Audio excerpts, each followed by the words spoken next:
Maestro, Ça va? bonjour ami. Ça va bien? Forme? Ça va, tu es avec une grosse équipe? Là, je suis avec une équipe. C'est bien. Oui. Vous avez déniché la vedette arlésienne. Hein? À bientôt mon ami. Ciao, ciao. Au revoir. Ciao. Dans les rues d'Arles, François Caro est toujours Corocaro, le torero. Les amateurs n'ont pas oublié sa présence devant les taureaux. Pourtant, depuis 20 ans, il ne taurait plus. François Caro, lui, n'a pas de nostalgie de sa vie devant les taureaux en France et en Espagne. Il n'a pas gardé de photos, de costumes, de capes, mais des taureaux dans la tête. À l'intérieur, on est toujours torero. C'est une question de sensibilité.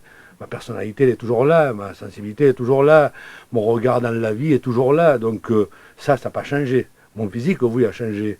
Devant le taureau, on ne peut pas mentir parce qu'on est ce qu'on est. Et on exprime ses sentiments, on exprime sa peur, ses angoisses. Devant la mort, on ne ment pas. La passion des taureaux et les amis, des valeurs sûres dans la vie de François Caro. Avec Marc-Antoine et Patrick, depuis l'enfance, ils sont inséparables. Ils ont eu les mêmes rêves.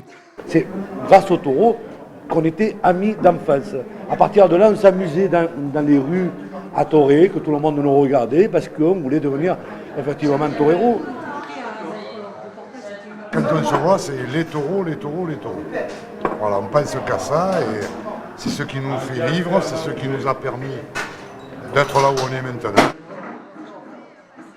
Il incarne quand même le rêve qu'on avait tous les deux aussi, quoi. Je veux dire, là, lui est arrivé, nous non, mais bon. Au début des années 70, à Arles comme à Nîmes, avec d'autres jeunes, il joue des coudes pour se faire une place dans l'arène et ce sera une longue bataille.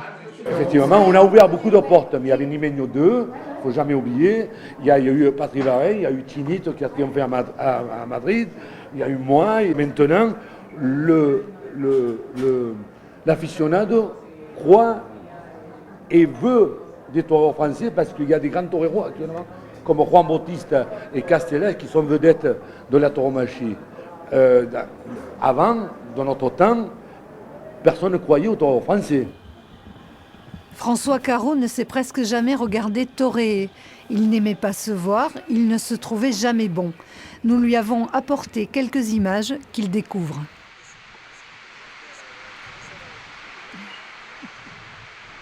Là, je perds l'équilibre, là. Ouais. Et il me vient dessus, Oui. là. Là, ouais. Il aurait pu me faire mal. Ouf, ouf, ouf. Ça, je ne l'avais jamais vu. Là, je m'en souviens. Oui. Bien. La seule pression que j'avais, c'est la peur du taureau. Moi, il fallait que j'essaye de le comprendre pour être créatif avec lui. Hein. Et la seule chose qui m'a préoccupé, c'était ça. Mais le temps passé, je me vois là, et en fin de compte, je me trouve pas mal. Depuis 30 ans, ce taureau occupe une place particulière, un taureau de l'élevage Randilla, avec lequel il a été heureux ce 1er mai 1983. C'était un mano à mano avec Rafael de Paula.